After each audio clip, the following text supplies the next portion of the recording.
Hello and welcome, ladies and gentlemen, to the very first episode of this brand new podcast called Crickpicks. It's going to be a weekly podcast and it's going to feature myself, Behram. You can find me on Twitter at DefMango. Estelle Vasudevan, you can find her on Twitter at Estelle_Vasude, the number one. I'm tired of repeating this over and over again. Estelle, you need to consider getting a new handle. And Jarrod Kimber at Jarrod Kimber, you can find him absolutely everywhere. And basically, the premise of this show is that we're going to pick any one random cricket thing. It could be a player, it could be a kit, it could be a tournament. And we're going to pick our top fives for that particular category. And each time we'll have a snake draft. And the way that works is that the first pick gets the sixth pick then. So 1, 2, 3, 3, 2, 1. That's how the first pick gets sixth again. And you, if any of you play any fantasy sports, that's how the draft generally tends to work over there as well. And the order that we've decided for today is Estelle goes first, then Jarrod second, and I'll go third. And the topic is ODI World Cups. So without further ado, Estelle Vasudevan, which World Cup do you think ranks highest for you? Yeah, I have to go with 1996.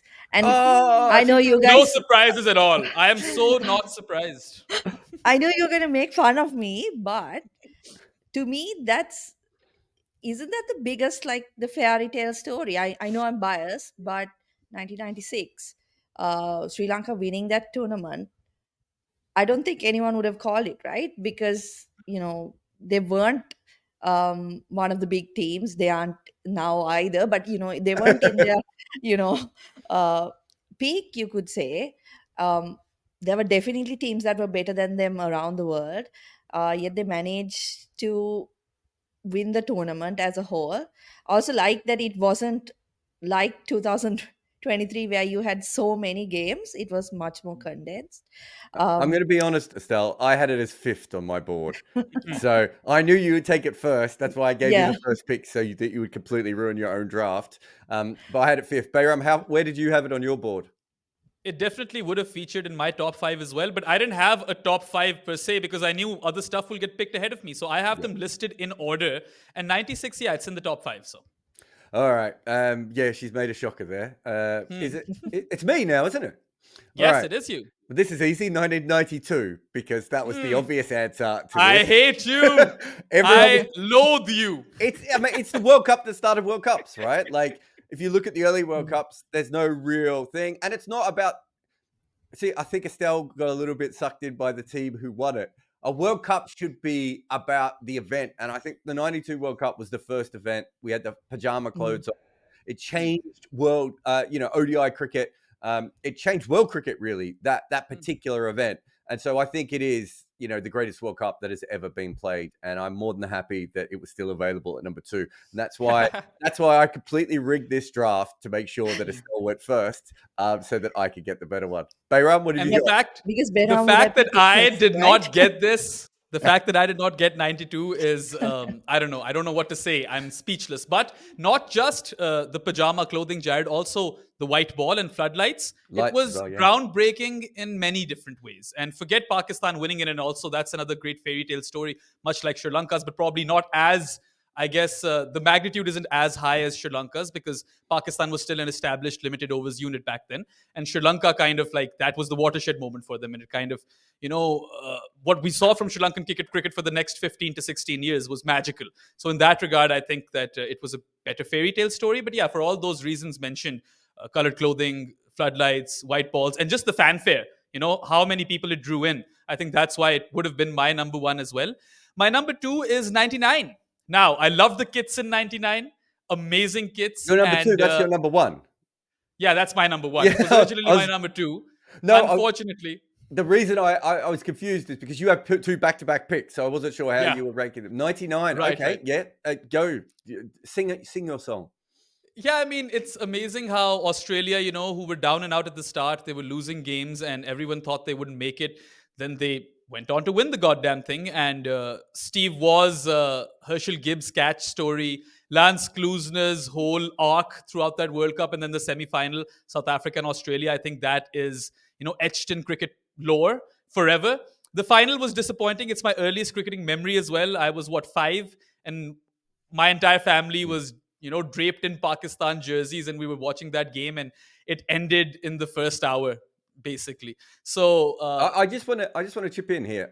It's really interesting because I know I'm a bit older than both of you, but I am a '90s kid, and you guys are not quite '90s kids. But we've all picked a World Cup from the '90s so far, and I won't spoil it, but I did have another World Cup quite high up on my board. That we haven't gone for yet, but it's really interesting that is such an important period of ODI history that 1, 2, 3, even if number 1 is obviously incorrect, and Estelle's made a horrible decision, but I do think those are quite emotionally important, World Cups for the game and the way that we look at it. But what have you got for your fourth pick or the fourth pick?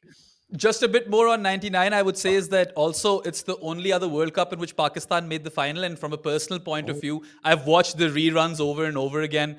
And it's just the kits, the way they played. It was probably the best ODI team Pakistan have ever assembled in their history. It was better than the 92 one. So them not winning it, sure, that was a heartbreak sort of story at the end. But overall, I think it definitely is, well, now my number 1 pick because you took 92. On number 2, for me, it's 2011, actually. And I know a lot of Indians will be like, oh, there's a Pakistani guy and he's picked a World Cup that India won. Look, that World Cup was a really, really good one in terms of, just the arcs around it. India was playing at home. Sachin's last World Cup, he went on to win it. Pakistan had lost their stars via spot fixing. No one was giving them much of a shot. They, topped their group, defeated Australia after how many games exactly? Since 99. Let's just say since 99, they finally defeated Australia and they also defeated them in 99. So that happened. And then that semi-final at Mohali, Sachin getting dropped 4 times, Pakistan not being able to chase 260. And let's not forget Sri Lanka. What a team that was. One of my favorite, ODI teams of all time. I'm a huge Kumar Sangakkara fan. I'm a super fan. And I love Jarrod as well. Murli was playing his last World Cup. I think Sri Lanka had all that it took at that point to win that World Cup, and they were even finalists in 2007. So I would say that overall, great World Cup. And the theme song was also like the whatever song you call it. That World Cup song was also really nice. Was that Stumpy the elephant as well? Was it Stumpy the mascot, which was probably the best and worst mascot? Estelle, how high did you have 2011? Because I didn't have it particularly high. It was kind of in the middle. It wasn't low, but Yeah, mine was around like outside the top 5. yeah. It's interesting you went with that. I wouldn't have seen that. Okay. Woo, this is fun. This is easy. My second pick is on the board. 2019. I wanted it. It has a great final, which is really important because we don't have many great finals, right?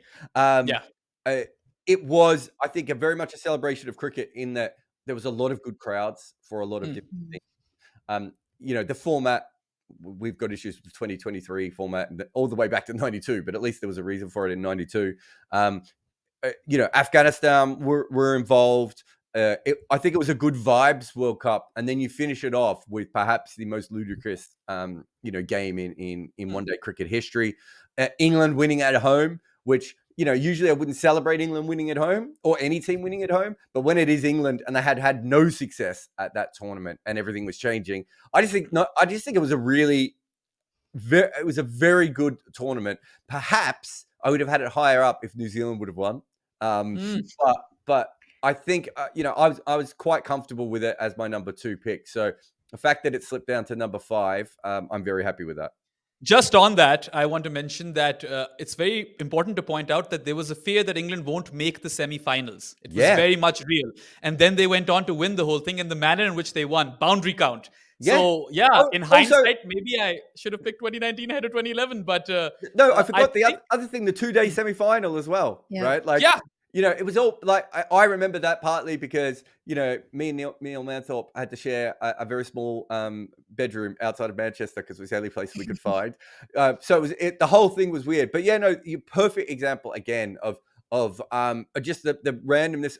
Pakistan making that late run. I was there for that, by the way. I watched Pakistan versus South Africa at Lords, Pakistan versus New Zealand at Edgbaston, and Pakistan versus Afghanistan at Headingley. And I made sure they win all those 3 games, and that hope was alive. So personally, too, it's a very important World Cup for me. Who's next? Estelle. It's me. Yeah. I'll pick 2003 as my next one. That's a good one. That's solid. She's back in some sort of form. So 2003, I think, first World Cup in Africa. Lots of upsets Hmm? in the tournament as a whole. Then the whole Duckworth Lewis drama with South Africa, the hosts. I think that was possibly, their best chance of going all the way after 99. Um, so all round, like a really competitive tournament, except for the fact that Australia was winning every game. But other than that, I thought it was a really competitive tournament and good format as well. Uh, Mostly the drama was good with all the upsets and, top teams also faltering a little bit. Well, you had the Hmm. black armband protest. Yep, You had Yeah. Zimbabwe. Kenya's story. You had John Davison making runs for Canada. Mhm. Mm. Like I almost went above. I almost went with 2003 above 2019, but because 2003 I traveled around as a fan, I thought that my emotional connection might be warping my thoughts on that. But it's a fantastic World Cup, and I think because 1999, 92, 96, 99 were also good. 2003 gets slept on a little bit, just because everything else before it was really, really strong. Whereas realistically, we probably, I would say, looking at this now, that it probably should have gone at pick 4, and me and Behram should have had 2003 ahead of 2011 and 2019. So Estelle has somehow pulled herself back slightly after the terrible start. And I love that we could read these drafts knowing that she's just going to pick Sri Lankan Yeah. stuff every time, and we could do that. Is she wearing a German football national jersey over there? Are Yes, you, I Estelle? am. Okay, now there's no hate for you anymore. I love Germany, so you did the right things. You're winning this in my books. How could All I right, who's not pick next? 96, right? Yeah, that's fair. I mean, I would have picked 92 for different reasons than Yeah. Jarrod. All right, what's your pick 7, Estelle? Yeah, so this is a tough one. I'm going to go with 2015. Um, No. Obviously, all the good ones are gone now. Mm. But I felt again the atmosphere around the tournament was pretty good. Um, there was a lot of runs scored, particularly in the games in New Zealand. Um, the whole Brendan McCullum kind of going crazy during the tournament was a highlight, I think. Altogether, Mitchell Stark's performance, all around the whole vibe around it was good, and it was kind of one of those tournaments where maybe you didn't have a clear favorite going into the tournament. You didn't have like up to maybe 2007 it was going to be Australia, and 2011 you had to think that India had a really good chance because it was being played in the subcontinent. But 2015 was maybe the most balanced kind of tournament going in before it started. So yeah, that would be my number 3 then. Yeah, I mean, it's just such a fast-scoring tournament as well. Like, it's maybe it wasn't the most exciting tournament, but even Starks over to McCullum, I Yeah. know it ruins that game, but it's a moment that everyone's going to Yep. remember. Mm. So Yeah. it's pretty, but also I think, and 92 had an element of this. We didn't even mention it because there's so many great facets of 92. You know, the whole Martin Crowe story, Zimbabwe story at the end, Mhm. all these different things. But 2015, not only were New Zealand a very good team, but the nation really got behind the World Cup. And in Asia, that's a given, but that doesn't always happen in all. I was in 2003 in South Africa. They knew there was a World Cup going on, but it wasn't like the country transformed. Whereas I was in New Zealand during 2015. It was like, we've got a World Cup and we've got a really good team. So there was a real vibe there. No, I think that's a very, very strong pick. Okay, so Also, that New Zealand team, also, I would say, is probably one of the best New Zealand teams we've ever seen. And McCullum attacking up top. I think that when I think of that World Cup, I think of Mitchell Stark and that New Zealand team. And Wahab's spell to Shane Watson. That's also another one. yeah, no, there's a few. Yeah. I mean, there's a few good micro moments in that tournament. Mm. The Afghanistan Scotland game, where Afghanistan Mhm. Mm. was put on a 40 wicket, 10th wicket partnership, or whatever it is, Mm. to 40 runs, sorry, 10th wicket partnership, is absolutely okay. Now, I am actually now just going to talk amongst myself for a moment because all my major board is gone. So what have we got? We've had 7 picks. Mhm. We've got Okay, 5 to go because we're doing top 4. By the way, I don't think I told the listeners and viewers this yeah. because there's Mhm. not 15 World Cups. So we're doing top 4 picks for this episode only. And one World Cup misses out, doesn't it? Which I love. Hmm. But it's just like Yeah. one World Cup never happens. Okay. I think it has to be 1983. It's Mm. not a classic World Cup in many different ways.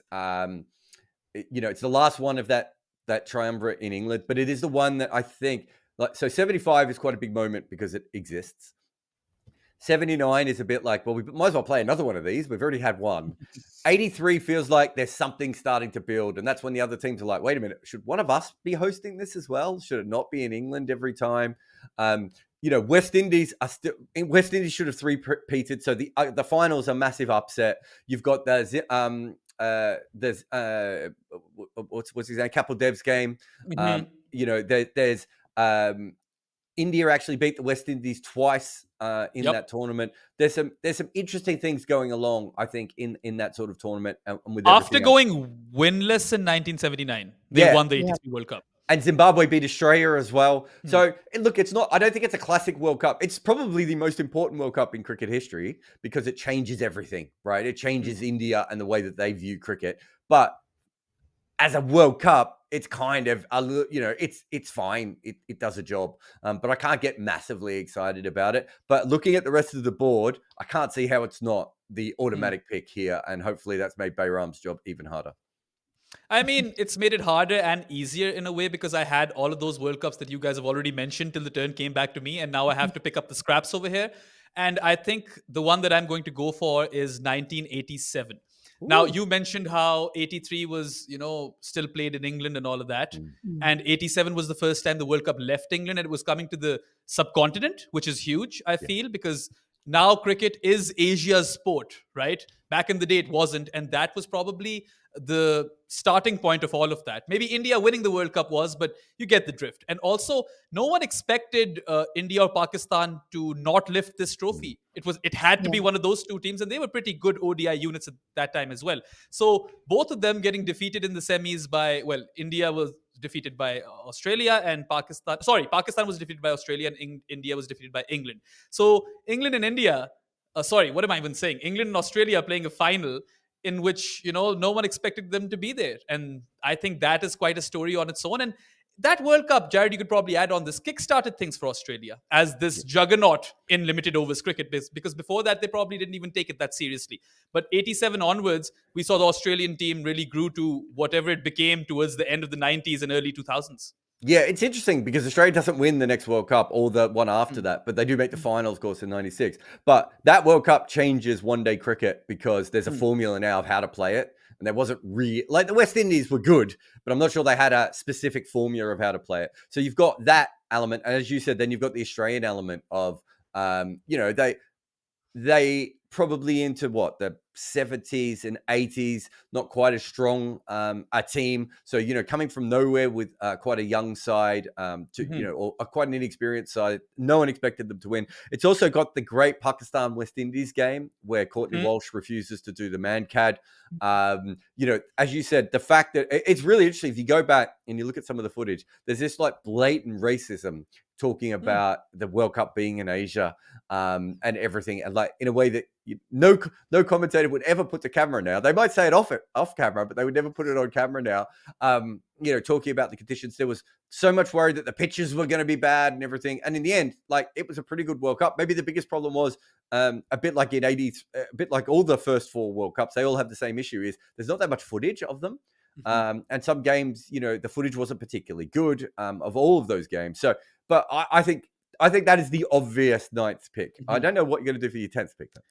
Oh, I'm going to screw you guys over because I haven't seen any footage other than Clive Lloyd's, century, was it? In the final? Am I right over here? Yep. Apart from that, I don't think I've seen any footage of 75 and 79. So I'm going to go with 2023. Now, of course, not enough close games and it went on forever. Trust me or trust us, we were creating content for it and it just would not end. But, I think just the whole story of how India were leaps and bounds ahead of every single team. And they had no business losing that World Cup or that final. And then they lost to Australia of all teams, who they had also lost the World Test Championship final to just 6 months ago or so, or maybe even less than that. I think that will be something that will be remembered in cricket forever. And, it's amazing how sport has this tendency that the best team doesn't always win, because we would all agree that India were the best team, yet Australia, they were scrappy throughout. And, they won some games that they should have lost. The Afghanistan one in particular, Maxwell's 200. And we also saw some really quick hundreds in this one. originally Aiden Markram scored the fastest 100, then Glenn Maxwell scored the fastest 100, then Glenn Maxwell scored that double. And we did have a bit of drama in the group stage as well. It went on longer than we expected it to. So, all of those things considered, I would rank it ahead of the first two World Cups. Yeah, interesting. Yeah, I liked it Where as did you well. have it, Estelle? I actually did not in the top five, but I had it like six because I felt like, going into the tournament, everyone's expecting it to be all 400 plus scores, right? But I felt like there was actually quite a bit of balance when you look at the pitches and how they played. So there was a bit of something for everyone. Like if you were to think of playing a World Cup in India, you would have expected either it to be like really high scoring.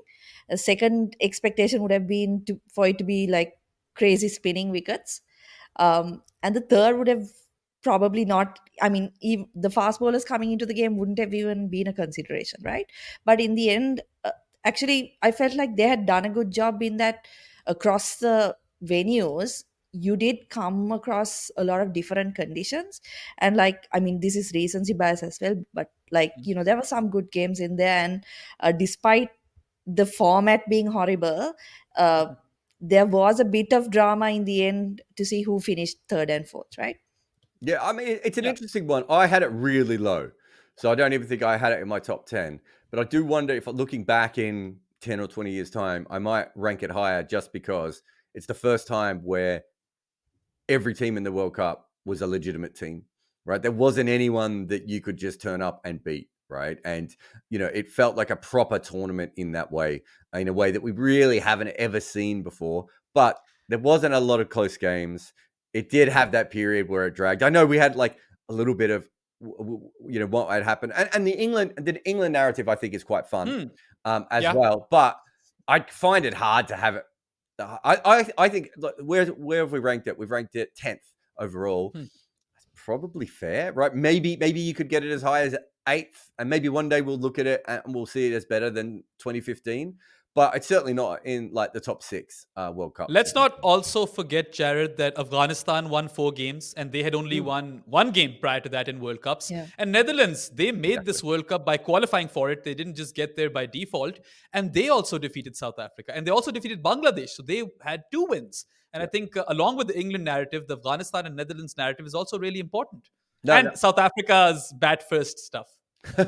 No. I look. I definitely. I don't think it's. Yeah. I suppose because we're so close to it, I'd like to know if we did this again in 5 or 6 years' time, or after the next World Cup, would we move it? Right? Would there be a change there at all? Okay. That was both your picks, wasn't it? You're Yes, done. I'm done.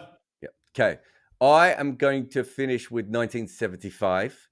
Ah. 1973 might be a more important World Cup because that's how the women actually forced the men to have a World Cup. But it would be a tough one to put onto this list. So, like 1975, it's the first World Cup. West Indies win it. It sort of shows us that there's a new force coming into cricket. It's got hilarious moments like the Sunil Gavaskar innings. It ends up as a sort of a celebration. If it doesn't work, we're probably not doing this show, right? Like if it's a bit of a bomb, it wouldn't. It would have disappeared. And I think now we go, oh, it's a fait accompli that the World Cup worked. Well, I don't think it was, right? I think it was. I think it could have bombed, or it could have been a lot less. And I think 1975 certainly started us quite well there. Clive Lloyd's innings was absolutely fantastic. There's kind of slim pickings at the end, if we're being honest here. I mean, how can you forget that pitch invader, Jared, during Sonny Gavaskar's innings? I You mean, love that guy. that's almost the reason to put this like way higher up because of how stylish that man was dressed. Freddie Mercury's stylist coming out on the field to tell Sunil Gavaskar off for batting too slow. I Absolutely. remember you tweeted that dude, strutted so Jarvo could do whatever the hell Jarvo does. Exactly. But yeah, so I'm pretty happy with this. That's my fourth pick. We've only got one left, right, Estelle, to finish off. I'm going to do some Yeah. build up over here. She's got 2 Mhm. options over here. 2007, a World Cup no one likes, and 1979 that I'm not sure how much Estelle even knows about because I don't know much other than Yeah. the fact that India will win this. Yeah, I'm gonna go with 2007. Hey. Uh, Boo. The one reason is it was the only tournament with 16 teams, and ideally we should have gone, you know, beyond that. But I think that tournament and how badly it was received ensured that there was no increase in number of teams also later on. I think it had an impact as well. So 16 teams. We had, I think, Bermuda. Who else did we have? We had Well, Netherlands, Bermuda, Bermuda, Ireland. Canada. Yeah, Yeah, yeah. yeah. It was an interesting tournament from that point of view, right? Mm. Like it's also it's probably our best winner. It was probably the best team that ever won a World Cup was Yeah. 2007. So it has some juice to it, but it was badly run. It was in the wrong Yeah. time zone for half the world. Um, the fans didn't turn up to the grounds. The Uh, final was played in darkness. yeah, like I Yeah. mean, it just unfortunately deserves it. So just on 1979, just to play its case a little bit, 1979 is probably more interesting for the fact of it was the first time we had a qualifying event, and of course that's the game where Sri Lanka forfeit a game against Israel for political reasons and almost don't qualify for the World Cup, which would have been incredible, would have changed everything. And it's where Sri Lanka actually go on to beat India in that tournament, which is what gets them test status and everything else. You've got Gary Gilmore as well around that period. But 1979, one of the reasons it's not remembered particularly fondly is it's kind of in the middle of that World Series cricket takeover. So it's kind of like, it's like having a World Cup while like an IPL auction is going on. Like, if you know what I mean. Like, it's not quite like that, but that's the kind of thing of like, there's World Cup on, but isn't someone else taking over cricket over here? So that's one of the reasons that 79 is not quite remembered as much as anything else. I probably would still have 79 ahead of 2007, which also would have meant that I would not have picked a single Australian victory in any of mine. But I don't think 2007 is a bad one. 1979, I would say, probably for most people would be the one that like they know the least about. They're interested, like Coles King played a great innings in the final, and so did Viv Richards, but it's not particularly known for anything other than Sri Lanka's storyline, which is interesting. But I noticed that Estelle picked another game where Sri Lanka made the final in 07. Yeah. I had no Also, choice, right, at this point. just to fight 2007's case, Ireland was a great story. They hadn't even, Yeah. logged their vacations and stuff. They had to take that after they defeated Pakistan. It is the Bob Bangladesh Woolmer World defeated Cup, India. right? It is Yeah, the Bob it's the Woolmer Bob World Woolmer Cup. World Cup. It does have a couple of upsets, and it has the Bob Woolmer incident. So yeah, I think you're right, Behram. It does have some case. It's just that the negatives of that World Cup seem to completely outweigh the positives, right? Like Yeah. I mean, none of us had it high on our board, right? No. Like I actually had it originally on my board higher than 75, and then when I got down, I was like, I can't pick 2007 over 75. Like, what am I doing? All right, let's go through the list. Right. Uh-huh. So I'm just going to go through the order in which they were drafted here.